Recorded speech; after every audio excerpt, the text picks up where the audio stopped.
15-ші сабақ сандардың қосындыларына берілген есептер. Бірінші есеп. Қосындыны табыңыз. 1, 2, 3 қосылған сол сияқты 111-ге дейін. Яғни 1 қосылған 2 қосылған 3 қосылған 4 қосылған сол сияқты қосу 109 қосылған 110 қосылған 111 тең деп алайық. Енді қараңыз, ең алғашқысымен ең соңғысын қосатын болсаңыздар 112 шығады. Екінші тұрған санменен ең соңғы, яғни 110-ды қосатын болсаңыздар тағы да 112 шығады. 3 пенен 109-ды қоссаңыздар тағы да 112 шығады. Демек, бізде 112-ні көбейтеміз. Енді 2-ден қосқан кезде 112 шығып отыр. Демек, 111-ді 2-ге бөліп аламыз. 111-ді 2-ге бөліп алатын болсаңыздар 55,5. Демек, 112-ні 55,5-ге көбейтуіміз керек. 112-ні 55,5-ге көбейтейік.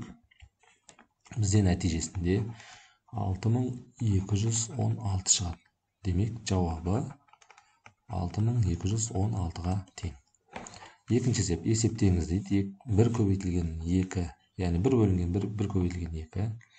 Екеуін көбейтінсі 2-ден 1 ғой. 2-ден 1 қосылған 6-дан 1 қосылған 12-ден 1 қосылған сол сияқты кетіп бара жатыр. 2009 көбейтілген 2010-нан 1 деп тұр екен.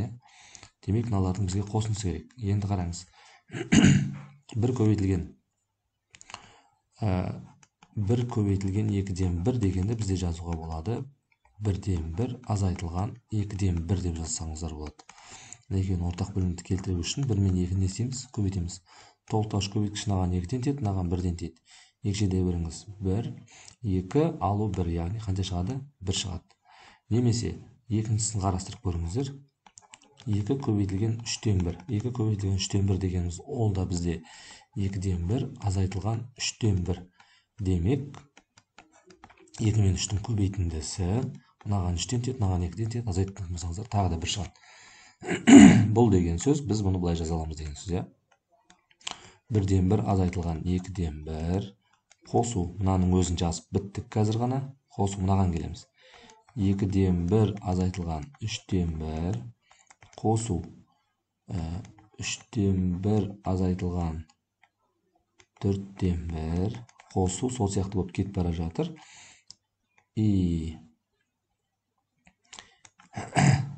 2009-дан 1 азайтылған 2010-нан 1 болады. Енді жақпай бөліп қойық.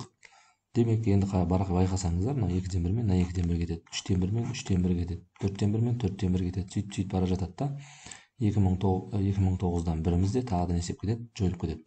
Сонда бізде, яғни 1-ден 1 дегеніміз 1 ғой, 1-ден азайтамыз. 2010-нан 1-ді. Тең 2010-нан 1 дегенде 2010-нан 2010. 2010-нан 2010 деп жазып алатын болсаңыздар, 2010-нан 1-ді не істеу керек? Азайту керек. Яғни есептің жауабы 2010-нан 2009 деген сөз. Міне біздің жауабымыз.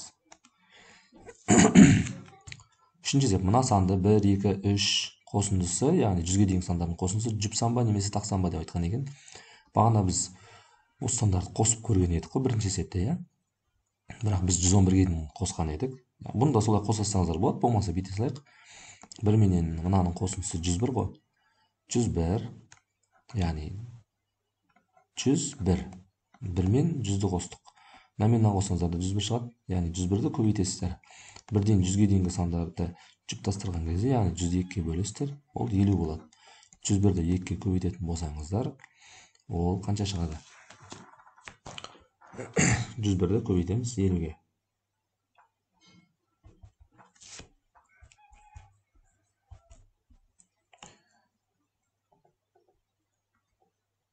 Бес мың 50 шығады екен. Жұп сан ба немесе тақ сан ба деп айтты. Демек, бізде қандай сан шықты? Жұп сан шықты. Және оның қосындысы қаншаға тең деп айтқан екен. Яғни қосындысы 5050-ге тең. Жауабы 5050. 5050. Келесі, қосындысын тағы да табыңыздар деп есептің мәнін табыңыздар деп тұр екен. Дәл есебіміз біздің мына тұрған екінші есебімізден айнымайды. Демек, біз оны былай аламыз. 10-нан 1 азайтылған 11-ден 1 қосылған 11-ден 1 азайтылған 12-ден 1 қосылған 12-ден 1 азайтылған 13-ден 1 қосылған сол сияқты 2000 азайтылған 19-дан 1 қосылған 19-дан 1 азайтылған 20-дан 1.